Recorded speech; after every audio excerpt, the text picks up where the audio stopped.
నమస్తే మిత్రులారా, నేను జర్నలిస్ట్ రమేష్ని.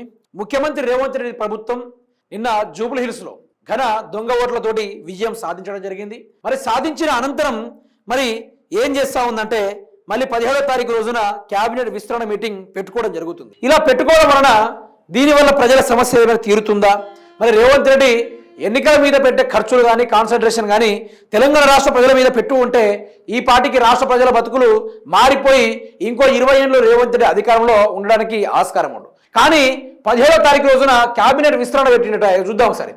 ఈ నెల 17న కేబినెట్ భేటీ, స్థానిక ఎన్నికలు, బీసీ రిజర్వేషన్లపై చర్చ, మంత్రులందరితో చర్చించి నిర్ణయం తీసుకుంటామన్న సీఎం. అయితే మొంతా తుఫాన్ రావడం జరిగింది. దానివల్ల ఎంతో కొన్ని లక్షల ఎకరాల వరకు పంట నష్టం జరిగింది. దానికి పంట పరిహార నష్టం పైన కేబినెట్ భేటీ పెట్టి ఏ మంత్రులైనా ఏ సీఎం గారైనా కూర్చొని దీనిపైన మాట్లాడారు. వరి కోతకు రావడం జరిగింది. వానాకాలం వరి కోత జరుగుతూనే ఉంది.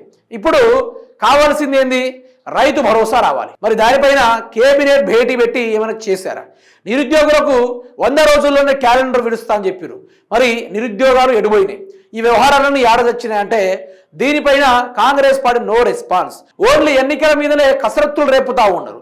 ఎన్నికలే ఇష్టం, మరొక మాకు ఏది వద్దు. ఈరోజు ఆటో డ్రైవర్లు కానీ, నేతన్నులు కానీ, ఈరోజు చేనేత వర్గం వారు కానీ, ఈరోజు రాష్ట్రంలో ఎన్నో కార్యక్రమాలు ఉన్నాయి. ఎన్నో ప్రజలు ఎన్నెన్నో వర్గాలకు చెందిన వారు ఉన్నారు.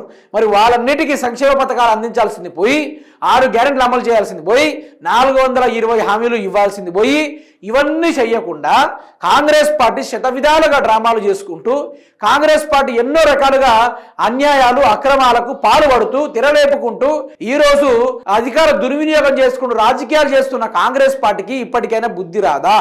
ఇప్పటికైనా ఎప్పుడు చూసినా ఎన్నికలు పెడదాం, మనం తూగుదమే వాళ్ళ మనం ఊగుదమే వాళ్ళ అనుకున్నట్టుగా ఎప్పుడు చూసినా ఎన్నికలు, స్థానిక ఎన్నికలు, బీసీ రిజర్వేషన్లు, రైతు బంధు మీద ఉన్నాయి. ముందు రైతు భరోసా ఇవ్వండి, నిరుద్యోగ ఉద్యోగాలు ఇవ్వండి, ఆ ఫ్రీ బస్సును మందు పెట్టి ఆటో డ్రైవర్లకు ఏదైనా పెట్టండి.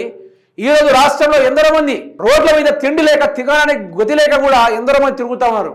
అటువంటి వారిని హక్కున చేర్చుకొని వారిని తీర్చిదిద్ది వారిని కూడా ఏదో ఒక ఉద్యోగాలు పెట్టించే కార్యక్రమాలు, లేకుండా వారిని అనాథాశ్రమానికి చేర్పించే వ్యవహారాలు ఇవన్నీ చేయాల్సింది పోయి ఈరోజు రేవంత్ రెడ్డి ప్రభుత్వం వల్ల ఏం జరిగింది అంటే, నీకు అంటే ఇంకొకరిని పొడిచి చంపుకోవచ్చు, నువ్వు అంటే ఒక అమ్మాయిని తీసుకెళ్ళి ఏమైనా చేయగలగచ్చు అన్న స్వేచ్ఛ అనేది రేవంత్ రెడ్డి కల్పించేసిండు. దేనిపైన కూడా క్యాబినెట్ విస్తరణ జరగట్లేదు.